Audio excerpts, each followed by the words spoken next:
What's up, guys? Welcome to Season 3 of Nerds Gone Rogue's Pod and Play series.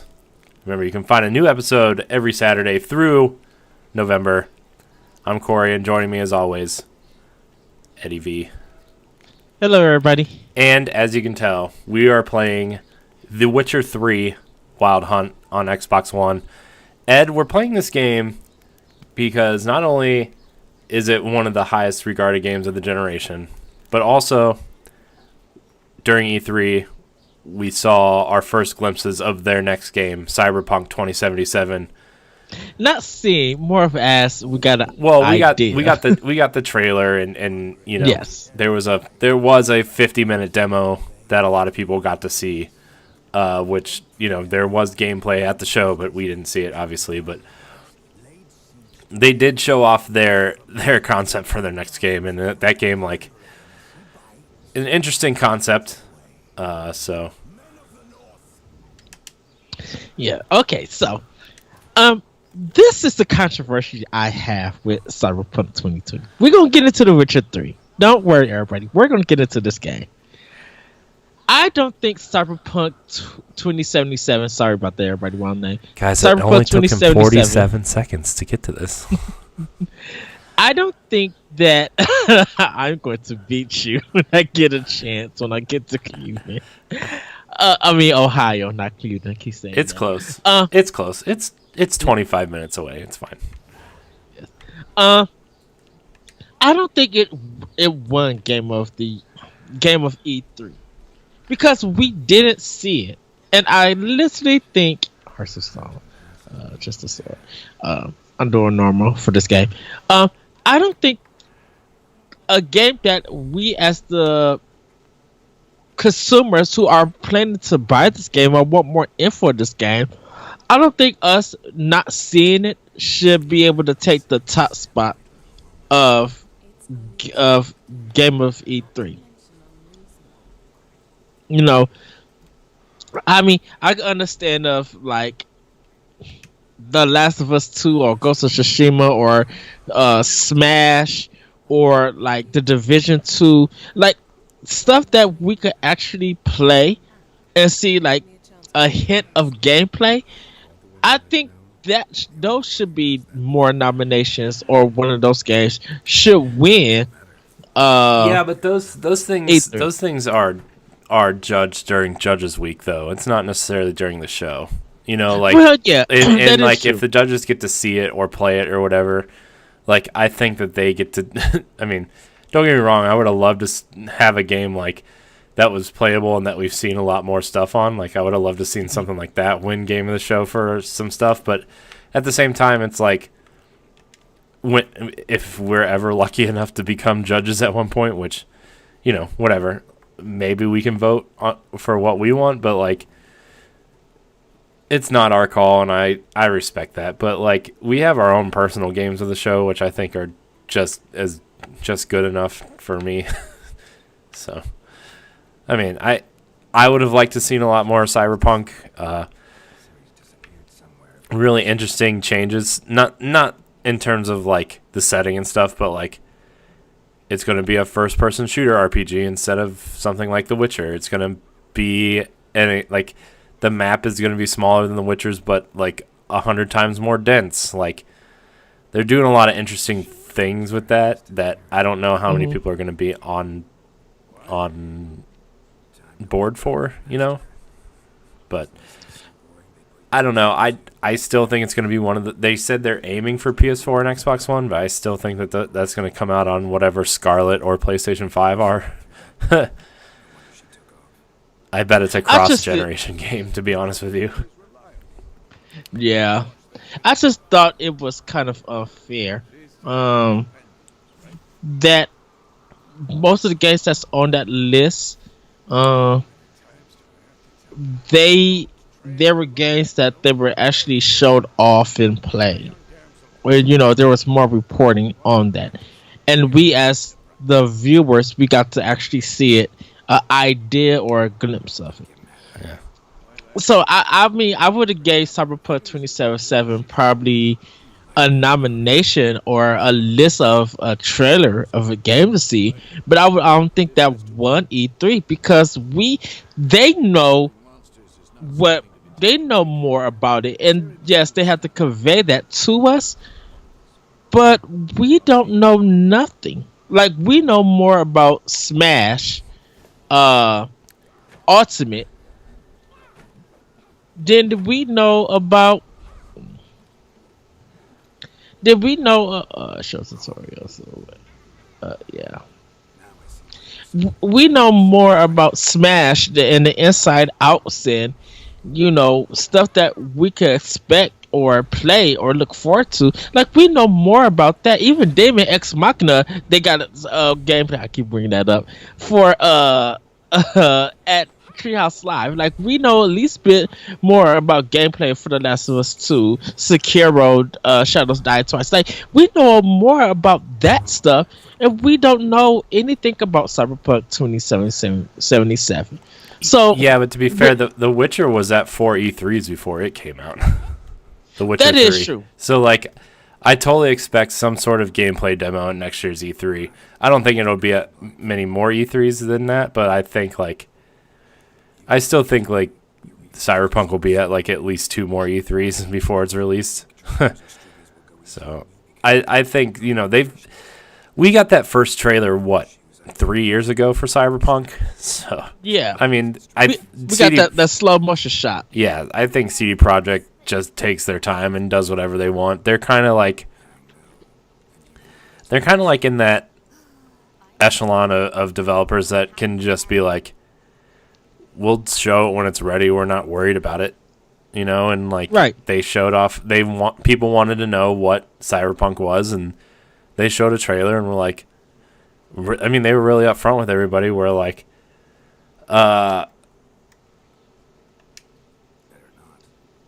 sorry, I got into this thing.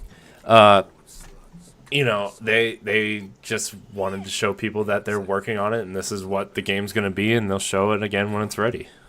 But I think that's the problem of that.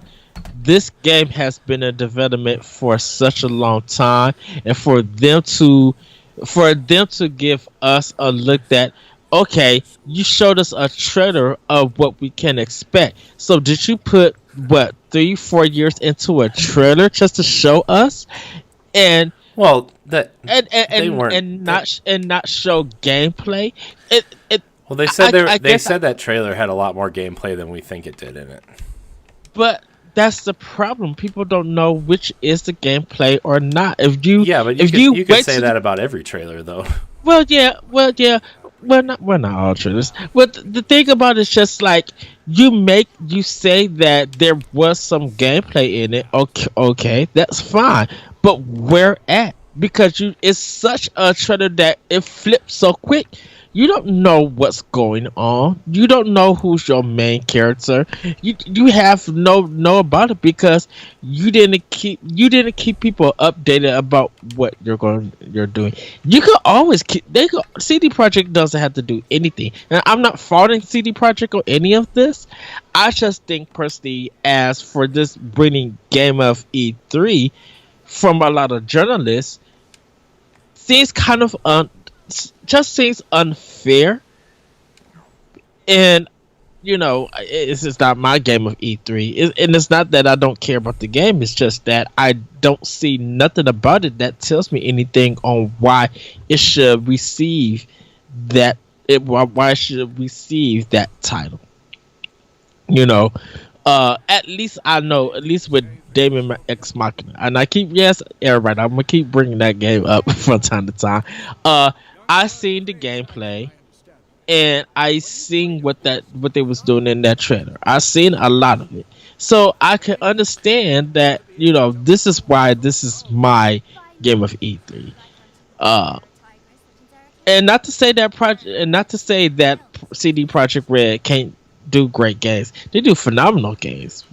Witcher 3 is a great example. I think go ahead. To your point, like, honestly, like, I don't mind that they showed the trailers here, but I wish they would have probably waited till next year, just because it would be closer.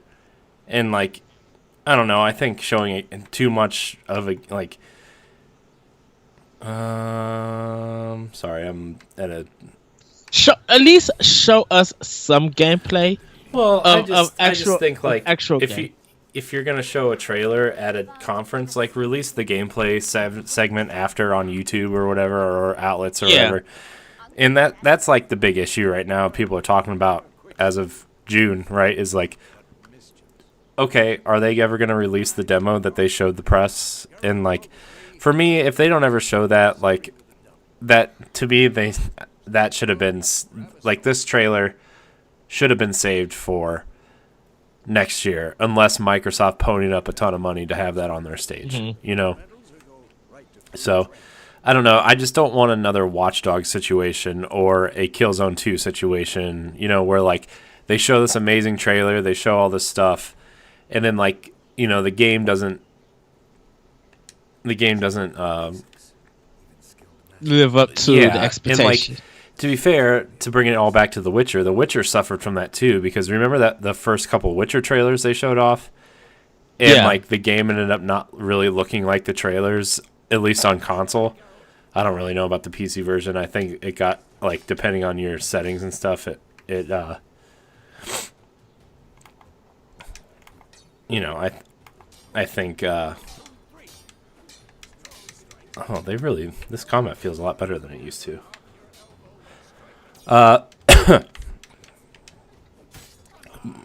Where was I? Oh, like on consoles, especially on like the Xbox One version and the PS4 version, it was like, man, this game does not look like the trailer did, you know. And I don't want Cyberpunk to suffer from that same thing, because I think companies have gotten better about not showing things that aren't in the game, you know. I really think companies have gotten better at that. So, I just don't want Cyberpunk to be like, oh yeah, this is the first game in a long time to show. Whoops. Ooh, nice.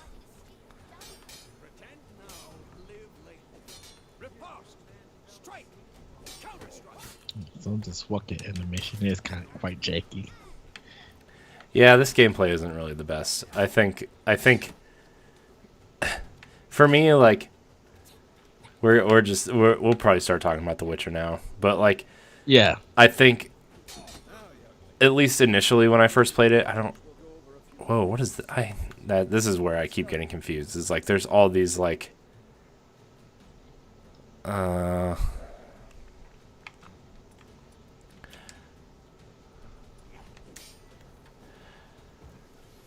There's all these like magic powers, and it actually works differently than when I played this originally.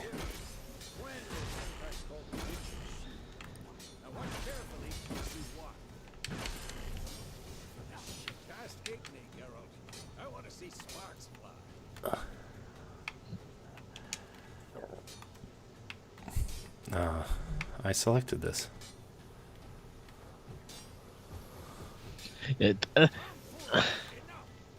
This game is kind of weird at times because it's just there's so much to do, and you'll do some of the side stuff that when you get done with the side, another one pops up, and it's just like, when should I get to the mission of this game? Like, where should I make progress? Yeah. The thing about this game was like, I think that like this game, I think it does the same thing, not really to the extent, but like the same thing that like what Naughty Dog does in terms of like they have like great graphics and an interesting enough story and whatever, but like the gameplay kind of suffers. Yeah. And like that was, I think that was my big thing with this game, was like, what do you mean, what am I doing? Oh. And that was like, that was my big thing with this game, is like, especially initially, it controls a lot better than it did initially, and like, ooh, what is that? Oh, disorients. Okay. but like this controls a lot better. And I think they actually went back and patched The Witcher 2 after The Witcher 3 came out to make it feel more like The Witcher 3, and like they did that to The Witcher, the original game on PC as well. As like they went through and changed the combat in all the games to make them all feel the same, which I thought was cool. Like if you're really into these games and want to go back to the first one or even the second one, which I have on backwards compatibility, that second game was actually really fun. It's way more linear and way more like this game was a lot more.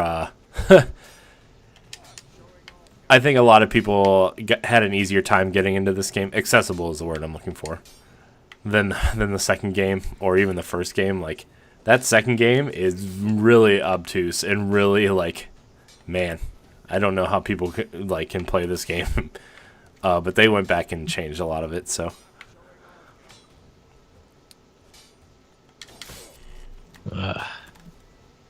Yeah, actually, The Witcher 3 is my first game from CD Projekt Red.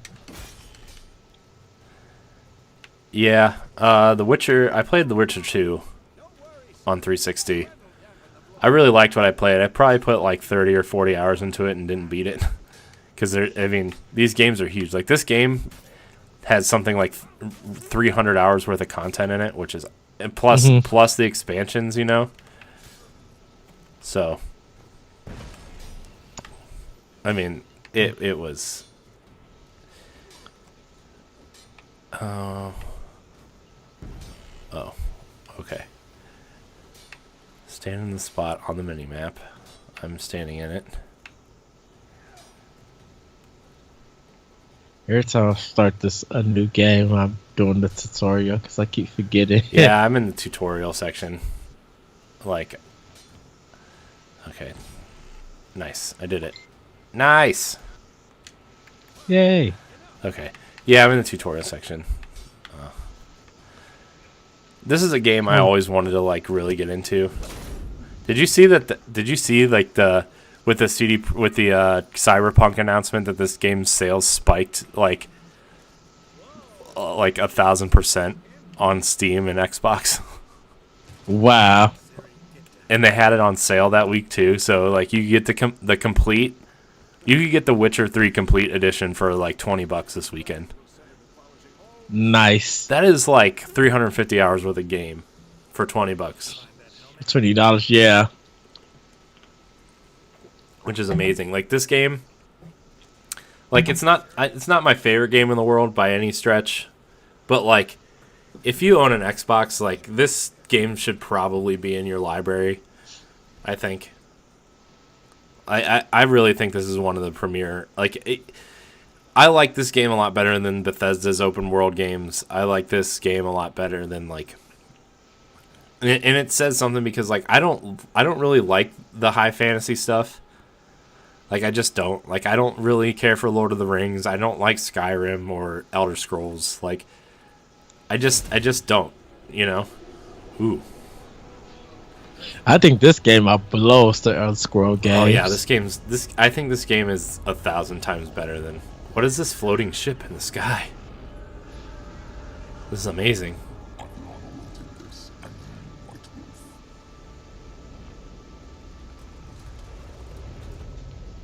And Geralt is in Soul Calibur 6 too. So like, if you want a little taste of The Witcher, he's in that game, I guess. But I think like in terms of fantasy RPGs, this is probably one of the best ones on the market. You know.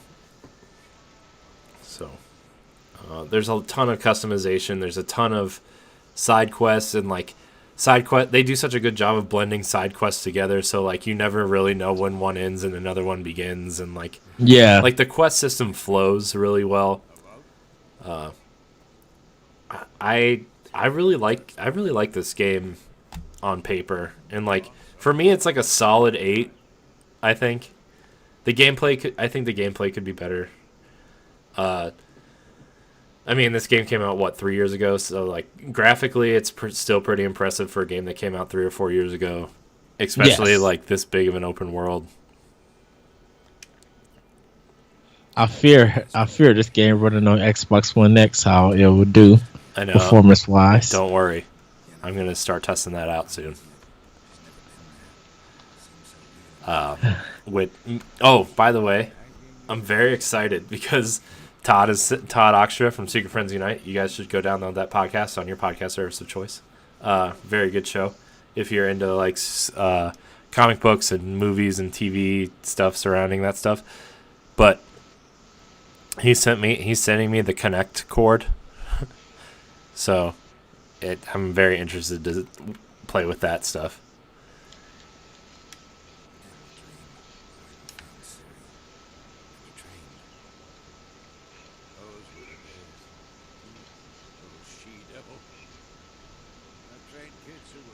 I still think this game visually holds up.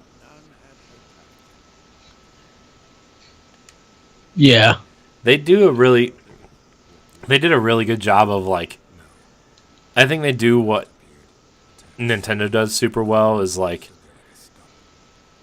making like these beautiful graphics and making them like smaller, like in smaller size. I don't really know what that is, like compression. They do a really good job with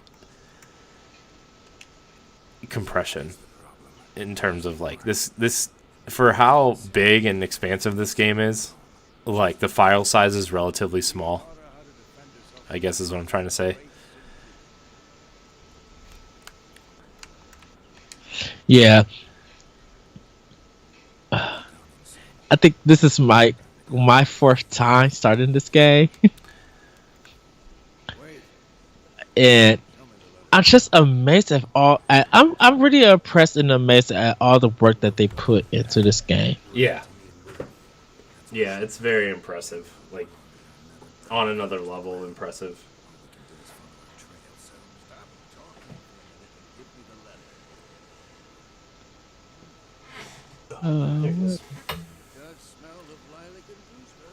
Sorry, I'm plugging in my controller. I just got a notification that my power was low. So. Uh-oh. All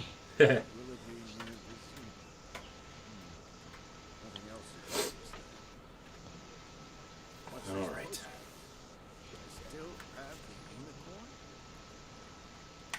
There we go. Plugged in.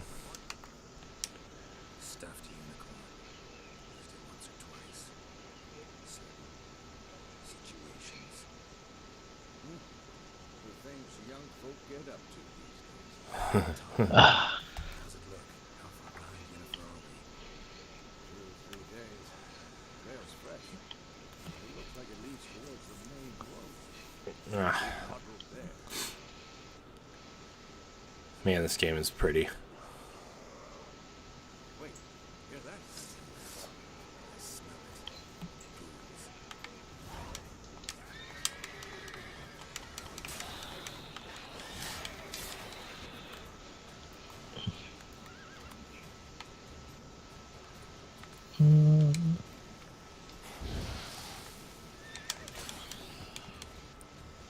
Yeah, this game kind of feels a lot better than it used to.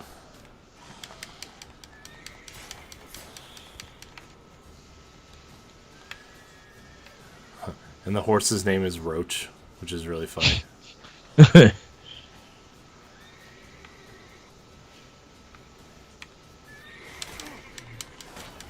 It doesn't matter what horse you ride. Like you could have like 5 different horses. He just still calls him Roach.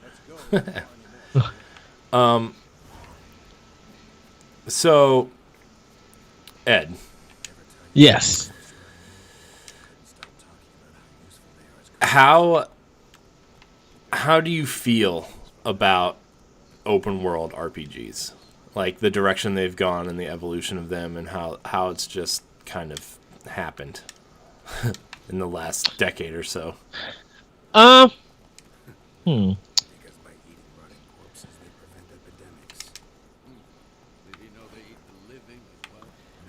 Okay, sorry, everyone. I have to do a tutorial thing.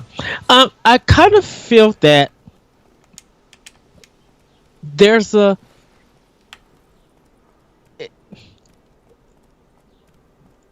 there's a confusion about it because an open world game can have RPG elements, but they won't be considered as a role playing game.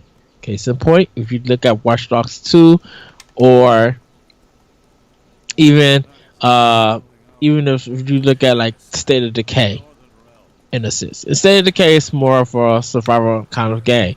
But because they're both like open world and you can do anything to it, you gain points to make your character stronger.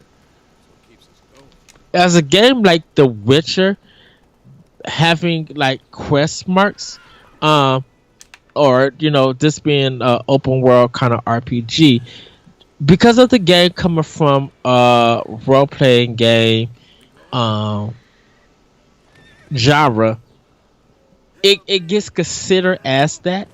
And I think not enough companies are doing stuff like The Witcher 3. Um, and I kind of wish I wish I could see more. Uh, because I think combat and I think a game designed like The Witcher 3 would benefit a lot. Problem is though is that this is a Western kind of style RPG compared to a Japanese RPG. I would love to see a Japanese developer do an actual open world RPG game.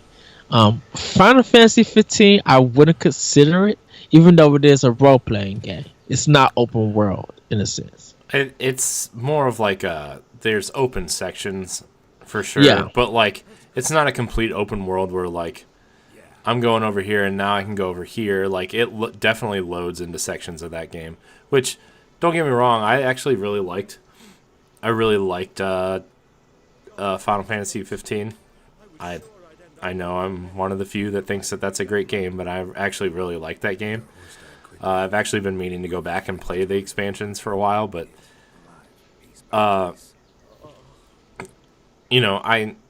I think that in terms of true open world games, like open world RPGs, I think this does it well. I think Horizon, depending on how you categorize that, like I think that game does it well. Uh,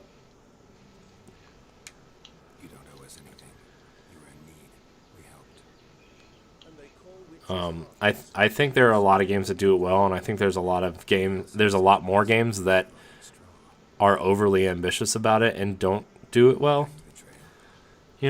So Yeah. And I guess if this gets people into role playing games in general, uh instead of the traditional at the time battle one where you wait for a bar to load up and then it's an attack.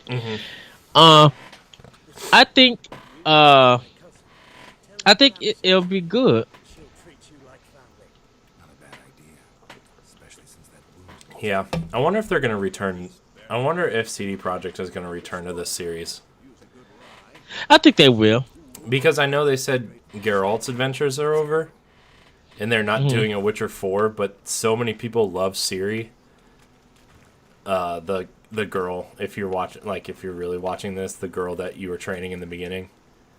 So many people love that character that I could see them making a Witcher game about her, Yes. like as kind of like a soft reboot of the series, but not really. It would just be like a continuation. Yeah, I can see that.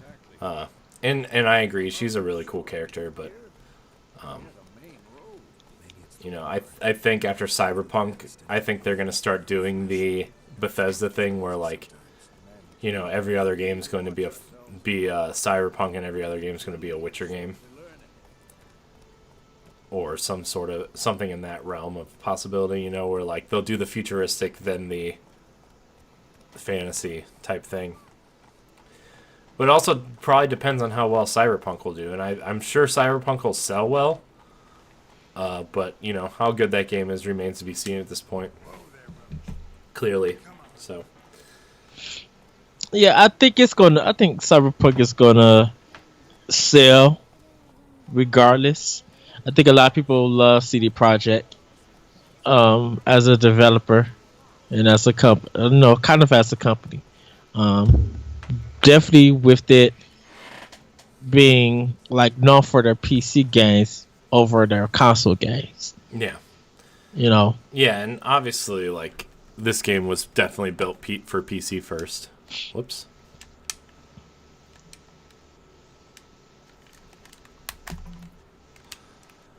My controller is connected. Game. a flashback to a flashback of present time. Yeah. Hold on. Everybody, we call that Uncharted 4. Oh, jeez. Let's not go there at this point. We've had our say about Uncharted for a while. Yeah, yes. There we go. Okay. I'm back. Here we go. Sorry, everybody. I really like this kind of after the training and stuff when you get to the tavern in this game. I think the tavern's really cool. What? Take that down before there's trouble. I'm just getting out the training section. It's a Mary and Lily's. They've a right to hang there. This ain't Samaria no more, old man. It's Nilfgaard now. My arse it is. Oh, man. This game is cool. My controller's connected, dude. I think what I'm gonna do is I'm gonna try to do more quests and do less side missions. Yeah, well, the whole thing about this game is like the side missions are for you to do world exploring. You get very little XP for doing the side missions. Yeah. Which was a strange choice, but like the more side missions you do, you get like when you complete like a story mission, you get like thousands of XP, but when you complete a side mission, you get like 2 XP. So like it's more of like an experience, like a world experience instead of like literal experience points. But it also affects the game as you move forward, so it's weird. Well, for pod and play for this episode, I'm going to try to do just main missions, and when I have downtime, like I'm a little bit overpowered, I guess I'll go do some side missions and collect some money. What did you think about the card game in this? And for people who don't know, there is an actual game called Gwent. You guys could pick that up if you like the card game in this. Yeah, it's free to play. It's free to play on iOS, Android, and Xbox, I think, and PS4, I guess. But I only played like one round in the tavern. I'm not into card games, man. Like I'm just not. Pretty much, yeah. It didn't really do nothing for me. So, I mean, it's fine. It's a really good card game if you're into card games. I'm just not into card games. You know, like I just every time there's so many rules and so many like things to get into, and I'm just like I'm already playing a game with rules and everything. I have to learn like why do I need to learn this separate thing? And the first time I really realized that was Final Fantasy IX when I was playing. Was it 9 or was it 8? I think it was 9. Where like the card game in 9. 9. It was 9. So.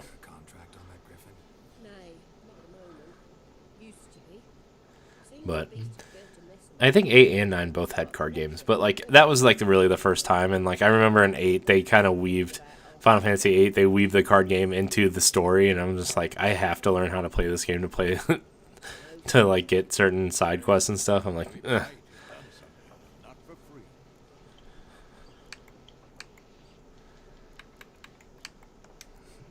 Let's see. Carol's. Alright. Let's see here. Quest items. Nope.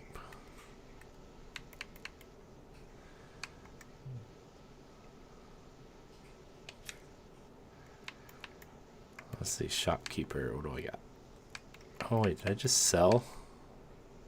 The torch. Dang it, I need that.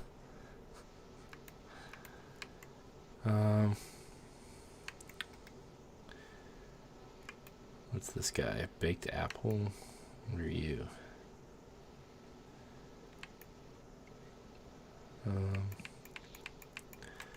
Yeah, like there's a ton of there's like coin cards for sale. Interesting. Oh, gotta go the other way. Well, I think that's when it comes to Witcher 3 and like an open world RPG. Um, you could see some of Breath of the Wild in it, in a sense. Whereas in there's just this vast land, and you could go there if you know how to get there, in a sense. And I'm not saying that uh, Breath of the Wild took anything from The Witcher 3, but it's just like it's like if you play Breath of the Wild first and then you play Witcher 3, you'd be like, okay, I could see some things from that game in here. Yeah. Um, Yeah, I mean, when they said they studied like Western developed open world games, you can definitely tell like somebody played The Witcher on that team. yeah. And I thought that was good for Nintendo to admit, to be like, hey, we study some of that country's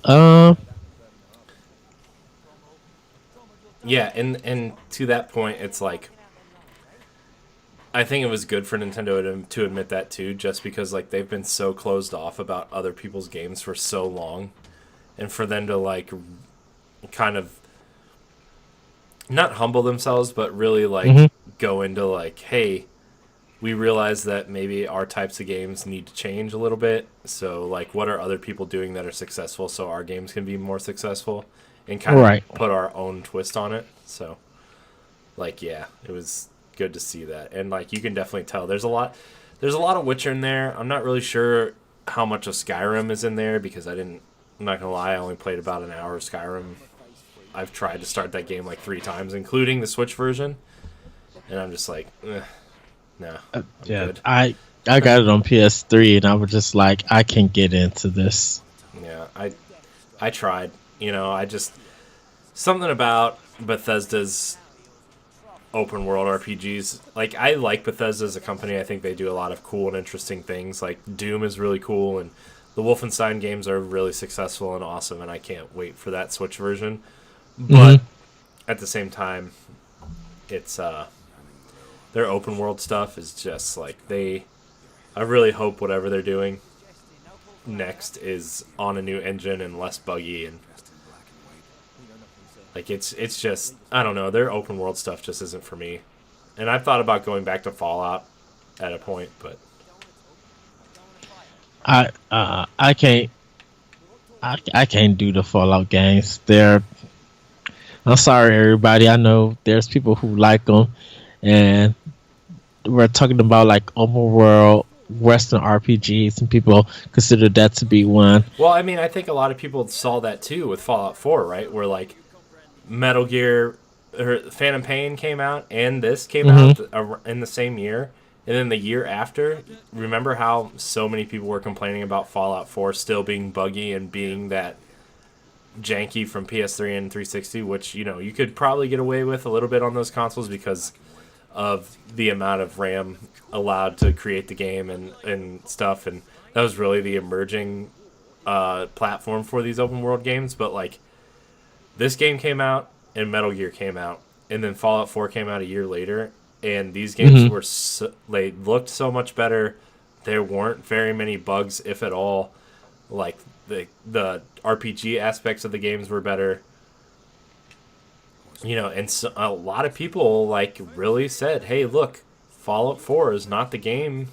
We didn't really want more Fallout 3. We wanted a quote unquote next gen experience at the time." And you guys can go play Fallout 4 on Game Pass right now and kind of compare the two to this and that. And it's like, yeah, Fallout 4 kind of does look old at this point. Which was really surprising to hear Fallout fans really say that about that game. Because usually, like, Right. usually people that are like diehard Fallout fans or Elder Scrolls fans are like, oh, it's part of the charm, it's part of the game, and it's just like, I don't know if people, I don't know if that's acceptable anymore. Right. And I think this is why we give praise to Rise of the Tomb Raider so much. Is that if you pop that game in, it still looks breathtaking. It still looks beautiful. It's just Which something game? of Rise of the Tomb Raider. Oh yeah. Like we could look at it, and I think still from the time from its release to now, like you look at it and you just like, wow, this game just looks great. Still plays good, but just from a view, looking at it from a viewpoint or perspective, it's just like, man, this game just holds up so well. I don't think that the same thing can be said about Fallout 4. And I think that's why when I seen Fallout 76, it looks like DLC to me. It might look a little bit better and a little bit prettier in colors because they use, I guess, a better color palette. But I'm just like, this doesn't look like anything has evolved from this game. Yeah. Man, I really don't know what I'm doing with this Gwent game. I'm in the Gwent tutorial. I should have just hit skip. I keep losing to it, so I'm just getting out of here. I'm forfeiting the game. I just don't want to play. It's not a game for everyone. Requires an analytical mind. If you ever find yourself in Oxford, yeah. So, but yeah, I think yeah, open world Western RPGs. I think a lot of people have a lot of people just are stuck that it's a Western open world game with these elements, and not so much as a Eastern kind of open world design game. Because with Eastern games, there's thought to it, there's strategy placed upon it, and with this, I think with a lot of wrestling games, it's just like all you got to do is just do the mission, do it your way, and you receive points, and put those points in something else, and you'll get stronger. Like you don't know what's strong, weak, immune to things. You don't get none of that. It's just like you can have a sniper gun, shoot all you want, and they won't detect you. Uh-huh. You won the mission. You leveled up, and that could happen throughout the whole game. Where literally with like some Eastern games, it's just like if they were going to take approach of this, they were going to be like, okay, you have to think about how you're going to go about this mission, because these gremlins and these humans are like level 5, so they may be immune to fire, but you might also have a way to get rid of them if you use poison, and your abilities and your stamina, your defense and your equipment and stuff, if you added this stuff to it, like there's a lot of that goes into it for some, and that might seem much for a lot of what do you know? Tell me. Before you appeared, it never occurred to me. that might seem a lot for us, but I'm like, that's a true RPG experience. It's that being, having strategy and placing your path on what you're going to do into it, instead of just sitting back doing a mission, still doing it the way that you want to, but just doing a mission and not feeling really rewarded besides just getting points. Yeah.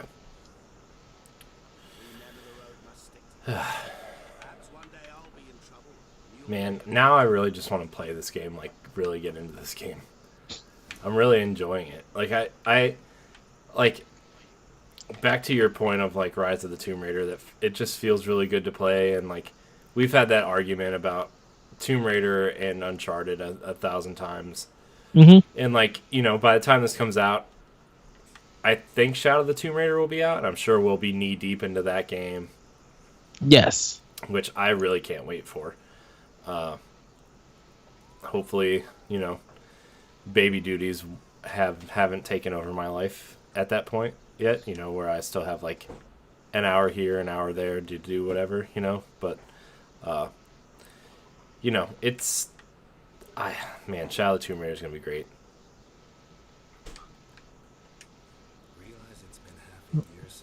I don't really know where I was going with that. I'm getting stuck in these conversations, and like I start talking, and then I start reading, and then I get lost. But I really think like in terms of open world RPGs, The Witcher is kind of on a different level than a lot of the Western ones you've seen. There's a few exceptions.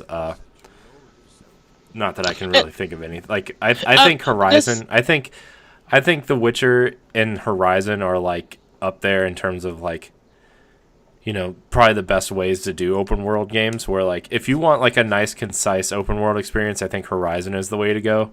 Where like, hey, you don't have to spend 1,000 hours in this game, but The Witcher is like the game. Hey, we have like, you want to spend 1,000 hours in a world. I don't think there's a lot of filler in The Witcher. And I don't want to take anything, because we have to bring up Fable. Fable is a great way of doing the same thing almost as The Witcher, but having that your choices and your decisions affect the way that you're going to go through the game. You want to be murderous and evil, you're not going to get too much support in the town. You could probably kill everybody in the town, but that's going to be a lot difficult, And I still to this very day feel like the first Fable is just it's decent, but it's buggy as ever, and it still has its problems. A lot of people say Fable 2 and 3 are better, and kind of I need to play those games, but an earlier version of Witcher 3 or ideal of it has to kind of go to Fable in a sense. Yeah. What am I doing now? Wait. Okay. I'm going to go back in here because there's a box in here. But, yeah, Fable is one of those games. I really hope that either Playground or the Initiative or one of the studios working on a new Fable game. My guess, like after E3, they didn't really. We all thought that they were going to announce that this year, Fable, like at least announce it. And to me, I feel like Playground, like the Initiative, is the team that might be working on Fable instead of Playground. Yeah. Just for the simple fact, and I could be wrong, obviously, but like, where's my horse? Oh, there it is. Okay. But from that, I think that I guess I'll get on. I like how they kind of deal with racism in this game. Yeah, it's pretty funny. We don't like him. I will kill you if you don't sit down. Okay, sir. I really like how this, like, and then when you go outside and they're like, we don't like your kind, and then you can like choose how you want to attack the situation. It's just really funny, which is what I literally just did a little bit ago. But I'm really. Is that really all I had to do there? But in terms of Fable, I would really like to see Playground do it, just because they do such a great job with open world stuff, and I want to see them do something different other than Forza Horizon, which, don't get me wrong, fantastic game. Forza Horizon games are awesome, but Whoa, what's happening here?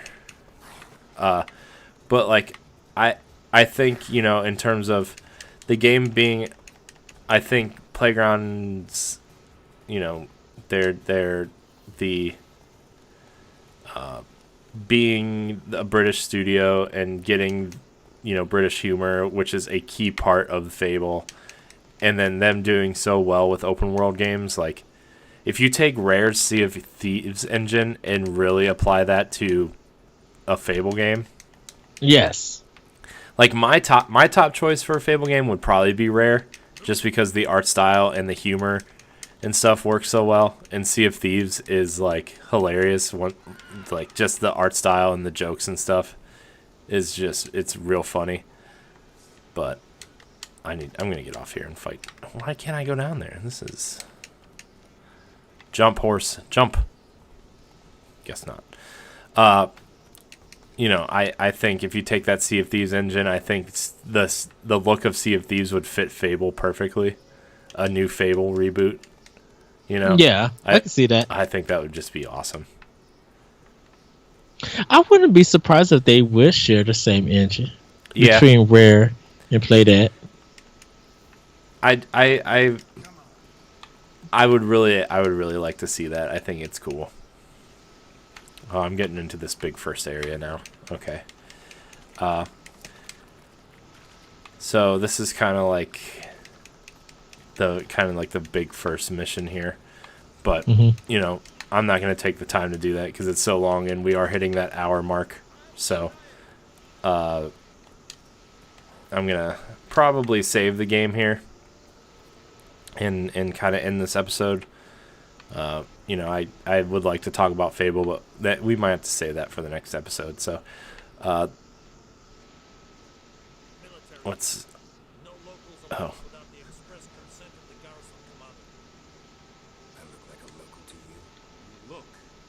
Yeah, real. You look like trouble.